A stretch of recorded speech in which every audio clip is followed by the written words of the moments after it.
Hello guys, this is me Akash sir warmly welcomes you all to the Tuition Point, जहां आप सीखने वाले हो अकाउंटेंसी, वो भी बहुत आसानी से। तो बच्चों, लास्ट लेक्चर में हमने सीखा था कि अकाउंटिंग इक्वेशन को बैलेंस करना बहुत ही इंपॉर्टेंट होता है। It is just like your relationship. जिस तरीके से आपको अपने रिलेशनशिप के अंदर बैलेंस बनाना होता है, उसी तरीके से आपको अकाउंटिंग इक्वेशन के अंदर भी बैलेंस बनाना बहुत ज्यादा इंपॉर्टेंट है। अगर छोटी सी भी मिस्टेक करोगे तो जस्ट लाइक योर रिलेशनशिप, पूरी बैलेंस शीट हिल जाएगी, जिस तरीके से आपका रिलेशनशिप हिल जाता है।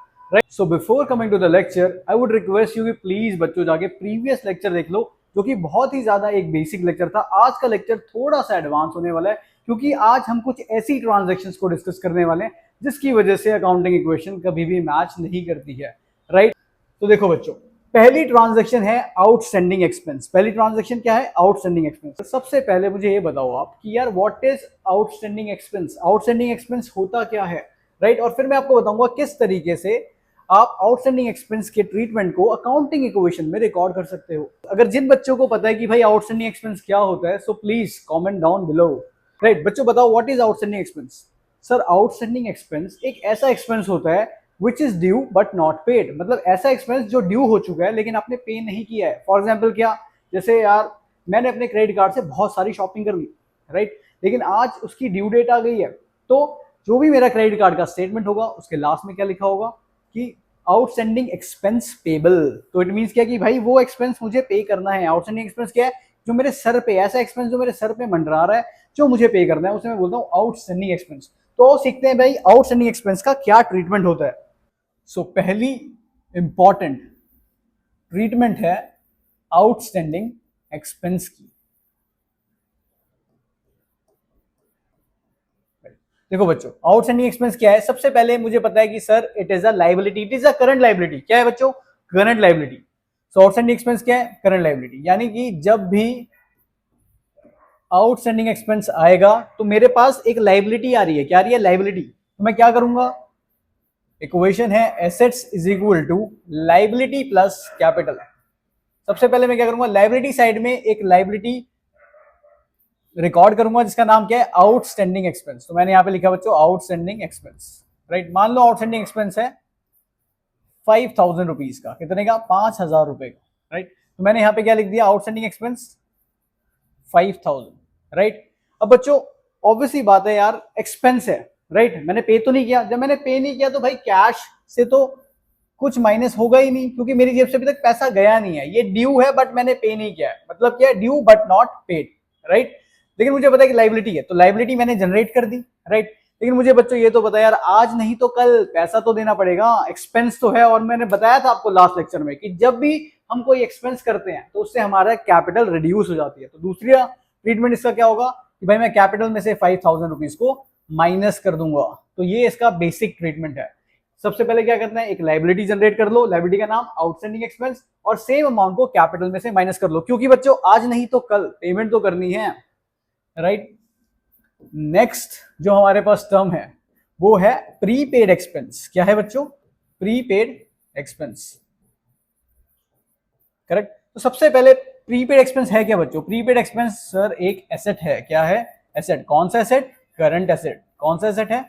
Current asset. राइट, तो सबसे पहले क्या है? सबसे पहले भाई मेरे पास एक एसेट साइड में मैं एक एसेट को रिकॉर्ड कर लूंगा। एसेट का नाम क्या है? Prepaid expense. राइट, और प्रीपेड एक्सपेंस क्या होता है? सर ऐसा एक्सपेंस जो आपने एडवांस में पे कर दिया, जो आपने पहले ही पे कर दिया। For example, mobile phone use करने से पहले ही मैंने रिचार्ज करा लिया, तो वो क्या है? Prepaid expense. तो बच्चों प्रीपेड एक्सपेंस क्या होता है? एक एसेट। और प्रीपेड, मैं एक्सपेंस पहले ही पे कर चुका हूं, तो क्या मेरी पॉकेट से पैसा चला गया होगा? हाँ सर, बिल्कुल चला गया होगा। तो जब पैसा जा चुका है तो इसलिए मुझे कैश में से भी उस चीज को माइनस करना होगा। मान लेते हैं प्रीपेड एक्सपेंस था 10,000 रुपीज का। कितने का? 10,000 रुपीज का। तो भाई 10,000 रुपए का मेरे पास एसेट जनरेट हो गया। क्यों? क्योंकि अब मैं उस सर्विसेज को एंजॉय करूंगा, और कैश में से 10,000 रुपए मैं माइनस कर दूंगा। रीजन? क्योंकि भाई पैसा जा चुका है। और एसेट क्यों है? क्योंकि अब मैं सर्विसेज एंजॉय करने वाला हूं। मान लो मैंने पूरे मंथ का सब्सक्रिप्शन ले लिया नेटफ्लिक्स का, और मैंने पेमेंट पहले ही कर दी, तो मैं क्या करूंगा? नेटफ्लिक्स की सर्विसेज को एंजॉय करूंगा। तो इसलिए मेरा एसेट बन जाता है। क्या बन जाता है बच्चों? एसेट। राइट, तो आई होप आपको ये दोनों चीजें अच्छे से समझ आ गई होंगी। नेक्स्ट ट्रांजेक्शन है बच्चों income received in advance. Income received in advance। बच्चों याद रखना, अगर आप कभी भी कोई भी इनकम एडवांस में रिसीव कर लेते हो तो वो आपके लिए लाइबिलिटी है। क्यों? क्योंकि यार अब आप बाउंड हो, क्योंकि आपको वो काम करना है, आप पैसे ले चुके हो किसी से, राइट? तो आपके सर पे एक लाइबिलिटी है कि आपको उसको काम भी तो करके देना है। तो हमेशा याद रखना, जब भी आप इनकम को एडवांस में रिसीव कर लेते हो तो it is a current liability. तो सबसे पहले क्या है, ये इसके बेसिक नेचर को समझते हैं। बेसिक नेचर है करंट लाइबिलिटी। अब ये लाइबिलिटी है तो सबसे पहले मैं क्या करूंगा, लाइबिलिटी साइड में इसको रिकॉर्ड कर दूंगा, राइट? मान लेते हैं करंट लाइबिलिटी है 5000 रुपीज की, तो सबसे पहले मैं लाइबिलिटी साइड में 5000 रुपीज को रिकॉर्ड कर लूंगा और लाइबिलिटी का नाम भी मेंशन करूंगा। लाइबिलिटी का नाम क्या है? Income received in advance. Income received in advance, right? मैंने रिकॉर्ड कर दी, ठीक है। अब बताओ बच्चों, यार पैसा रिसीव कर चुका हूं या नहीं? सर कर चुके हो, राइट? अब पैसा रिसीव कर चुका हूं तो इसलिए कैश में भी ऐड हो जाएगा, कैश में भी 5000 ऐड हो जाएगा, राइट? सर आपने इसको कैपिटल में ऐड क्यों नहीं किया? ये है परफेक्ट डाउट कि कैपिटल में मैंने इसको ऐड क्यों नहीं किया, क्योंकि बच्चों अभी ये मेरी इनकम नहीं है, राइट? अगर मैं आपसे एडवांस फी ले लेता हूं पूरे महीने की, राइट, तो मैंने आपको जब तक पूरे महीने पढ़ाया नहीं तब तक मैं उसे अपनी इनकम ट्रीट नहीं कर सकता। अब जब ये मेरी इनकम है ही नहीं तो मैं इसे कैपिटल में ऐड क्यों करूंगा, राइट? तो कैश में ऐड हो जाएगी और मेरे पास एक लाइबिलिटी आ जाएगी, ठीक है? लाइबिलिटी का नाम क्या है? Income received in advance. तो इस तरीके से इसे ट्रीट किया जाता है अकाउंटिंग इक्वेशन के अंदर, करेक्ट? तो नेक्स्ट इंपॉर्टेंट ट्रांजेक्शन है हमारे पास जिसका नाम है अक्रूड इनकम। Accrued income. अब आधे बच्चों को तो सुन के चक्कर आ रहा होगा कि सर ये अक्रूड वक्रूड कहाँ से वर्ड ला रहे हो आप, ये कहाँ से वर्ड ढूंढ ढूंढ के ला रहे हो। देखो बच्चों, लेकर कहीं से नहीं आया हूं, आप पास्ट वीडियोस को, यानी जो मेरी सबसे पहली वीडियो है जिसके अंदर मैंने बेसिक अकाउंटिंग टर्म्स को एक्सप्लेन किया, आप उसे जाके एक बार देख लेना, आपको सारी टर्म्स क्लियर हो जाएंगी। लेकिन फिर भी मैं यहाँ पर भी आपको सारी चीजें क्लियर कर दूंगा। देखो बच्चों, एक्रूड इनकम का मतलब क्या है? एक ऐसी इनकम, राइट, जो जनरेट हो गई है बट मैंने रिसीव नहीं करी, राइट? फॉर एग्जाम्पल, मैंने एक बच्चे को पूरे महीने पढ़ा दिया, राइट, बस उससे फीस नहीं ली, जिस दिन पेरेंट्स को कॉल करूंगा उसी दिन फीस आ जाएगी, तो मेरे लिए एसेट तो जनरेट हो गया ना। क्यों? क्योंकि मैंने अपना काम कर दिया बच्चों। अब right now I am not obliged कि मैं अपना काम पूरा करूं, राइट? क्योंकि मैं अपना काम पूरा कर चुका हूं, मुझे जस्ट इनकम को रिसीव करना है, ठीक है? तो उसे बोलते हैं एक्रूड इनकम। ऐसी इनकम जिसके बदले आप सारा काम कर चुके हो, यानी पूरी मेहनत मजदूरी कर चुके हो, जस्ट आपको पैसे को रिसीव करना है, उसे क्या बोलते हैं? Accrued income. तो अक्रूड इनकम हमेशा हमारे लिए क्या होता है? एक एसेट होता है। क्या होता है? एसेट। जब ये एसेट है तो किस साइड रिकॉर्ड करूंगा? Sir asset side. तो भाई एसेट साइड में मैं एक नया एसेट लिखूंगा, एसेट का नाम क्या है? Accrued income. मान लेते हैं अक्रूड इनकम हो गई है 10,000 रुपीज की, तो अक्रूड इनकम में मैं कितना लिख दूंगा? 10,000 रुपीज। कितना लिख दूंगा? 10,000 रुपीज, राइट? कैश में ऐड कर दूं? अरे सर गधे हो क्या, कैश में कैसे रिकॉर्ड कर सकते हो? कैश में आप रिकॉर्ड नहीं कर सकते, पैसा तो आया ही नहीं है। जिस मोमेंट आप मांगोगे या कॉल करोगे पेरेंट्स को, उस मोमेंट पैसा आ जाएगा, राइट? तो सिंपल सी बात है, मेरे पास कैश नहीं आया। जब कैश नहीं आया तो मैं कैश में रिकॉर्ड नहीं करूंगा, लेकिन मेरी इनकम तो जनरेट हो चुकी है बच्चों। हाँ सर बिल्कुल हो चुकी है, और मैंने बताया था लास्ट लेक्चर में, जब भी हमें इनकम होती है, प्रॉफिट होती है, राइट, जब भी हमें इनकम होती है या फिर प्रॉफिट होता है तो उससे हमारी कैपिटल इंक्रीज हो जाती है। क्या हो जाती है? Capital increase. तो मैं क्या करने वाला हूं? कैपिटल में इसको लिखने वाला हूं, यानी कैपिटल में मैं इसको ऐड करने वाला हूं भाई, क्योंकि मेरी इनकम जनरेट हो चुकी है, मैं सारा काम, सारी मेहनत मजदूरी कर चुका हूं, राइट? तो क्या ट्रीटमेंट है? एक तो आप इसको एसेट में रिकॉर्ड कर लीजिएगा और दूसरा कैपिटल साइड में से ऐड कर दीजिएगा, बिकॉज आपकी इनकम जनरेट हो चुकी है, बस आपको रिसीव करनी बाकी है, राइट? तो ये इसका ट्रीटमेंट था। तो ये थे कुछ 4 इंपॉर्टेंट टर्म्स। तो बच्चों, the most confusing business transaction in accounting equation is interest on capital and interest on drawing. ये दोनों इतनी ज्यादा कंफ्यूजिंग है कि बच्चों को इसका ट्रीटमेंट तो पता होता है लेकिन इसके पीछे का लॉजिक नहीं पता होता। तो आज मैं आपके साथ उसी लॉजिक को डिस्कस करने वाला हूं। देखो, सबसे पहले समझते हैं कि मालिक और बिजनेस दोनों एक सेपरेट एंटिटी हैं। इस कॉन्सेप्ट को बताता है separate accounting entity concept,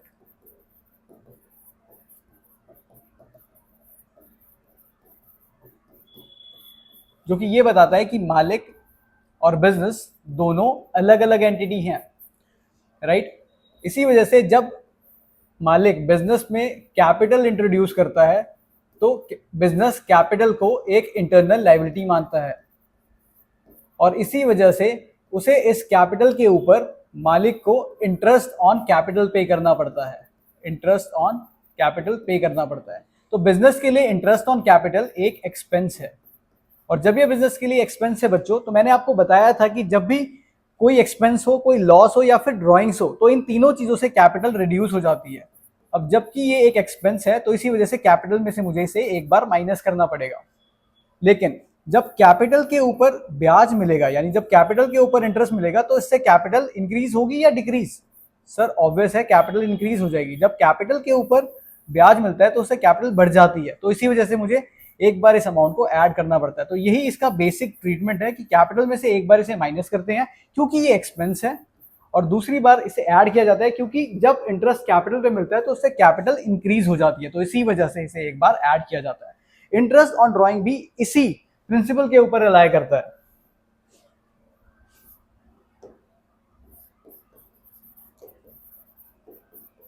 interest on drawing, तो ध्यान से समझिएगा।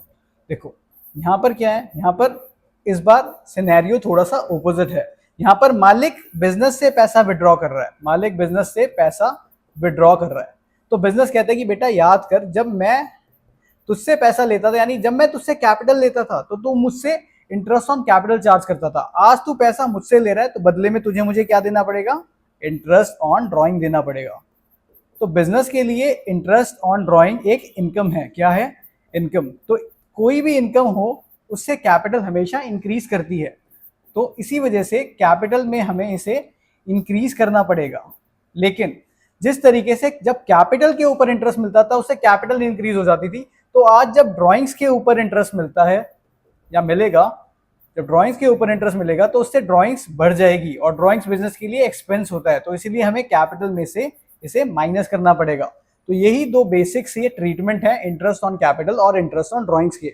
आई होप मैंने आपको इस लेक्चर के थ्रू आपकी कंफ्यूजन को कहीं ना कहीं या फिर किसी ना किसी लेवल तक कम कर दिया होगा। डेप्रीसिएशन बच्चों, क्या है डेप्रीसिएशन? सबसे पहले समझेंगे कि भाई डेप्रीसिएशन होता क्या है। तो फॉल और decrease in the value of fixed assets, fixed assets की वैल्यू में गिरावट आने को हम क्या बोलते हैं? डेप्रीसिएशन। फॉर एग्जांपल, आपने last month iPhone 17 pro purchase किया जिसकी कॉस्ट थी 1,30,000, लेकिन अगर आप आज उसे बेचने जाओगे तो बच्चों मार्केट में कोई भी आपको 1,30,000 रुपीज देने के लिए रेडी नहीं होगा। आपको पैसे मिल जाएंगे 1,20,000, 1,25,000, 1,10,000। तो जो भी अमाउंट के अंदर डिक्रीज हो रहा है वो किसकी वजह से होता है बच्चों? डेप्रीसिएशन की वजह से। यानी जो भी गिरावट आपकी वैल्यू में आ रही है उसी को हम क्या बोलते हैं? Depreciation. Fall in the value of fixed assets. देखो डेप्रीसिएशन क्या है बच्चों? डेप्रीसिएशन, या मान लो बिजनेस के एसेट्स की वैल्यू कम हो रही है, तो बिजनेस के लिए फायदा है या नुकसान? सर ऑब्वियस नुकसान है सर, यानी कि लॉस है। जब लॉस है तो कैपिटल क्या हो जाएगी? रिड्यूस हो जाएगी। जब भी बच्चों में लॉस होता है, हमारा कोई एक्सपेंस होता है, या फिर हम ड्राइंग्स करते हैं, उन तीनों चीजों से, इन तीनों चीजों से कैपिटल रिड्यूस हो जाती है। तो एक बार आपको क्या करना पड़ेगा?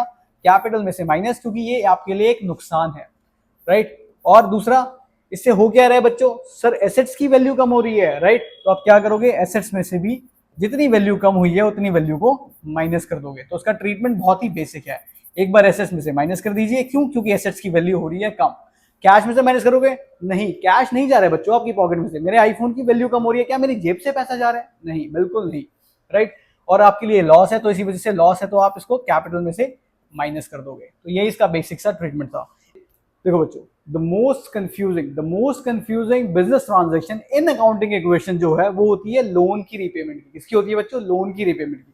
तो लोन की रीपेमेंट के लिए सबसे पहले एक बेसिक सा कॉन्सेप्ट समझने की कोशिश करते हैं। देखो लिखा क्या है? लिखा है पेड इंस्टॉलमेंट ऑफ 15,000, 15,000 की आप इंस्टॉलमेंट पे कर रहे हो इंक्लूडिंग 5,000 इंटरेस्ट, राइट। मतलब क्या है कि 15,000 रुपए की आप इंस्टॉलमेंट पे कर रहे हो जिसपे 5,000 रुपए का इंटरेस्ट है।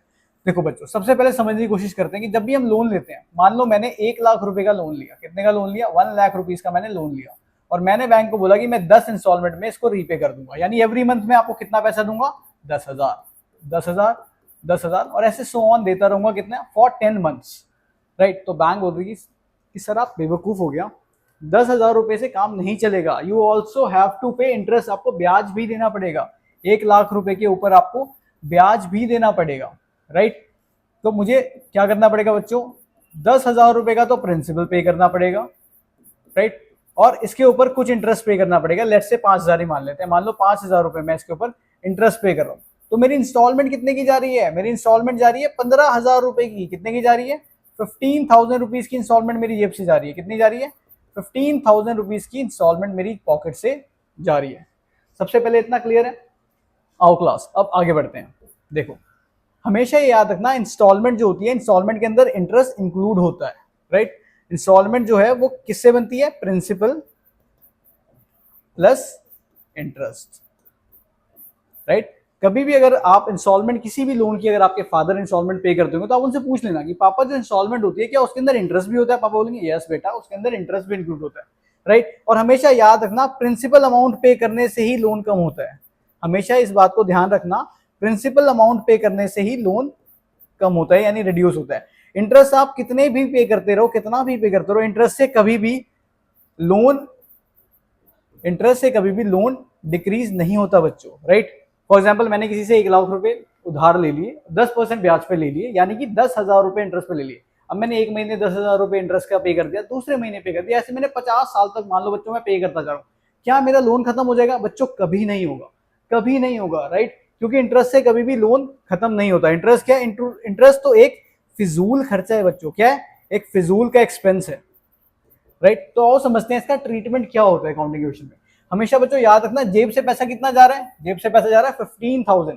तो आप इंस्टॉलमेंट हमेशा बच्चों बैंक से कटती है, राइट। लेकिन आप हो छोटे बच्चे, अगर आपके बैंक में, अगर क्वेश्चन में बैंक बैलेंस दे रखा है और बैंक बैलेंस में सफिशिएंट फंड नहीं है तो आप कैश से माइनस कर देना, राइट। तो सबसे पहले क्या करना है, देखो आपके पास से पैसा कितना जा रहा है। सर पैसा जा रहा है 15,000, तो आप कितना माइनस करोगे?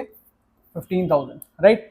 अब लोन कितने से कम हो रहा है? लोन सर आपने बताया था कि सिर्फ प्रिंसिपल अमाउंट पे करने से लोन कम होता है। किससे कम होता है? प्रिंसिपल अमाउंट पे करने से। आप प्रिंसिपल अमाउंट कितना पे कर रहे हो? 10,000। कितना पे कर रहे हो? 10,000, क्योंकि 15,000 में 5,000 तो इंटरेस्ट है। जब 5,000 इंटरेस्ट है तो प्रिंसिपल अमाउंट कितना हो गया? 10,000, राइट। तो लोन कितने से कम हो जाएगा बच्चों? यानी लोन नाम की जो लाइबिलिटी है वो कितने से कम हो जाएगी? 10,000 रुपए से। 10,000 रुपए से आप लोन कम कर दो। और फिजूल खर्चा जो आप कर रहे हो, यानी ब्याज जो आप दे रहे हो 5,000 का, ये क्या है? ये तो फिजूल खर्चा है ना, ये तो एक्सपेंस है। और याद रखना बच्चों, जब भी एक्सपेंस होता है तो एक्सपेंस से क्या कम हो जाती है? कैपिटल। तो आप क्या करोगे? 5,000 से अपनी कैपिटल को रिड्यूस कर दोगे। तो इस तरीके से आप इस ट्रांजेक्शन को सॉल्व कर सकते हो। आप देख भी सकते हो भाई, एलएचएस कितने से कम हो रहा है? 15,000 से। यानी एसेट साइड कितने से कम हो रहा है? 15,000 से। और आरएचएस यानी लायबिलिटी प्लस कैपिटल कितने से कम हो रही है? सर ये भी 15,000 से कम हो रही है। तो भाई अकाउंटिंग इक्वेशन हो गई बैलेंस्ड, ठीक है। तो इस तरीके से आप इसे सॉल्व कर सकते हो। आई होप आपको ऐसे छोटे छोटे लेक्चर्स बहुत ही ज्यादा इंसाइटफुल और वैल्यूएबल लगेंगे, और आपकी ये बड़ी बड़ी प्रॉब्लम्स को, यानी जो बहुत ज्यादा प्रॉब्लम आपको कॉम्प्लेक्स लगती है, उनको ये बहुत इजीली दूर कर देंगे। तो बच्चों लेकर आ चुका हूं the most complex business problem from accounting equation point of view, जिसमें बच्चे बहुत ज्यादा परेशान रहते हैं। So let's begin. सबसे पहले बच्चों है आउटस्टैंडिंग एक्सपेंस। तो याद रखो, आउटस्टैंडिंग एक्सपेंस है क्या? एक लाइबिलिटी है, राइट। लाइबिलिटी है तो सबसे पहले कहां रिकॉर्ड करेंगे? एक लाइबिलिटी साइड में इसको रिकॉर्ड कर देंगे आउटस्टैंडिंग एक्सपेंस नाम से, राइट। आउटस्टैंडिंग एक्सपेंस बच्चों याद रखो, आउटस्टैंडिंग एक्सपेंस आज पे नहीं करा लेकिन कल तो पे करना है, यानी है तो खर्चा ही, और खर्चा है तो कहां से माइनस हो जाएगा? कैपिटल से। तो याद रखना, एक बार आप इसे कैपिटल से माइनस करोगे और लाइबिलिटी में इसको रिकॉर्ड कर दोगे, यानी जनरेट कर दोगे। लाइबिलिटी में आप इसे ऐड करोगे और कैपिटल में आप इसे माइनस कर दोगे। नेक्स्ट हमारे पास है अक्रूड इनकम। अक्रूड इनकम बच्चों ऐसी इनकम जिसके बदले आप सारी मेहनत मुशक्कत कर चुके हो, सिर्फ पैसा लेना बाकी है। तो ये आपके लिए क्या होता है? एक एसेट होता है। तो सबसे पहले आप क्या करोगे? एसेट साइड में इसे रिकॉर्ड कर दोगे। एक्रूड इनकम को सबसे पहले एसेट साइड में रिकॉर्ड करो। लेकिन बच्चों क्या आपको कैश मिल चुका है? नहीं मिला, लेकिन इनकम तो जनरेट हो चुकी है। जब इनकम जनरेट हो चुकी है तो आप इसे कहां रिकॉर्ड करोगे? कैपिटल साइड में। तो याद रखना, एक बार कैपिटल साइड में आप इसे ऐड करेंगे और दूसरी तरफ आप इसे एक्रूड इनकम नाम का एक एसेट जनरेट कर लेंगे। नेक्स्ट है हमारे पास एक्सपेंस पेड इन एडवांस। इसका मतलब क्या है बच्चों? आपने अपने एक्सपेंस को एडवांस में ही पे कर दिया, यानी पैसा आपके पास से जा चुका है। तो सबसे पहले आप क्या करेंगे? कैश में से इसे माइनस करेंगे। और याद रखना, अगर आप अपने खर्चों को टाइम से पहले पे कर देते हो तो वो आपके लिए एसेट बन जाते हैं। क्या बन जाते हैं? एसेट। तो आप क्या करोगे? एसेट साइड में एक्सपेंस पेड इन एडवांस या फिर प्रीपेड एक्सपेंस नाम का एक एसेट जनरेट कर लोगे, राइट। नेक्स्ट हमारे पास है income received in advance. Income received in advance बच्चों याद रखना, अगर आप कभी भी काम करने से पहले इनकम को रिसीव कर लेते हो तो वो आपके लिए एक लायबिलिटी है। लायबिलिटी है तो आप क्या करोगे? सबसे पहले इसे लायबिलिटी साइड में रिकॉर्ड कर दोगे। लायबिलिटी का नाम क्या है? Income received in advance, right. और याद रखना बच्चों, एडवांस में पैसा जेब में आ चुका है। जब पैसा पॉकेट में आ चुका है तो कहां ऐड कर दोगे? कैश में। तो कैश में आप इसे ऐड कर दोगे और एक लाइबिलिटी जनरेट कर दोगे। नेक्स्ट हमारे पास है interest on capital. Interest on capital बच्चों मैंने अभी समझाया था प्रीवियस लेक्चर में, बहुत ही सिंपल है। देखो बच्चों, इंटरेस्ट ऑन कैपिटल, कैपिटल कौन लगाता है? मालिक लगाता है, राइट। तो बिजनेस को क्या करना पड़ता है? मालिक को इंटरेस्ट ऑन कैपिटल पे करना पड़ता है। तो बिजनेस के लिए क्या है? इंटरेस्ट ऑन कैपिटल एक एक्सपेंस है। एक्सपेंस है तो कैपिटल में से क्या करोगे? माइनस। लेकिन बच्चों जब भी कैपिटल पे ब्याज मिलेगा तो कैपिटल इंक्रीज हो जाती है। जब कैपिटल इंक्रीज हो जाती है तो कैपिटल में क्या कर दोगे? ऐड। तो एक बार आपको इसे कैपिटल में से माइनस करना है, क्योंकि ये खर्चा है किसके लिए? बिजनेस के लिए। लेकिन कैपिटल इससे इंक्रीज हो जाती है, इसलिए आप कैपिटल साइड में से ऐड कर दोगे। नेक्स्ट हमारे पास है interest on drawing. Interest on drawing क्या है बच्चों? ड्राइंग कौन कर रहा है? मालिक कर रहा है। कहां से कर रहा है? बिजनेस से कर रहा है, राइट। तो बिजनेस उसे फ्री में पैसे क्यों देगा? बिजनेस बोलेगा बेटा मुझे इंटरेस्ट ऑन ड्राइंग पे कर। तो बिजनेस के लिए इंटरेस्ट ऑन ड्राइंग क्या है? एक इनकम है। इनकम है तो मैं इसे कहां ऐड कर दूंगा? कैपिटल साइड में ऐड कर दूंगा, राइट। लेकिन याद रखना, जैसे कैपिटल के ऊपर इंटरेस्ट मिलता था तो उससे कैपिटल इंक्रीज हो जाती थी, तो आज ड्राइंग के ऊपर ब्याज मिल रहा है तो ड्राइंग भी इससे इंक्रीज हो जाएगी। और ड्राइंग याद रखना एक एक्सपेंस होता है, तो एक्सपेंस बढ़ रहा है तो इसीलिए मैं कैपिटल से इसे माइनस कर दूंगा। आई होप आपको लेक्चर बहुत ही ज्यादा वैल्यूएबल और इंसाइटफुल लगा होगा। इसीलिए ऐसे ऐसे छोटे छोटे लेक्चर्स के लिए आप मेरे चैनल को यानी ट्यूशन पॉइंट को सब्सक्राइब कर सकते हैं, जहां पे मेरी छोटी छोटी वीडियोस आपकी बड़ी बड़ी कॉम्प्लेक्स प्रॉब्लम्स को सॉल्व करते रहेगी। आई होप आपको लेक्चर पसंद आया होगा। Till then bye bye, take care and please subscribe to Tuition Point. I hope आपको ये छोटी सी वीडियो बहुत ही ज्यादा इंसाइटफुल और नॉलेजेबल लगी होगी। अगर आपको इसी तरीके की छोटी छोटी वीडियोस में बड़े बड़े कॉन्सेप्ट को सॉल्व करना है तो प्लीज सब्सक्राइब कर लीजिएगा टू ट्यूशन पॉइंट, जहां पर आपको मिलेंगे आकाश सर। और आकाश सर अपनी ऐसी छोटी छोटी वीडियोस के थ्रू आपकी बड़ी बड़ी प्रॉब्लम्स को सॉल्व करते रहेंगे। आई होप आपकी अकाउंटेंसी विद मी स्मूदर बनी रहे। इसके लिए प्लीज बच्चों सब्सक्राइब कर लीजिएगा।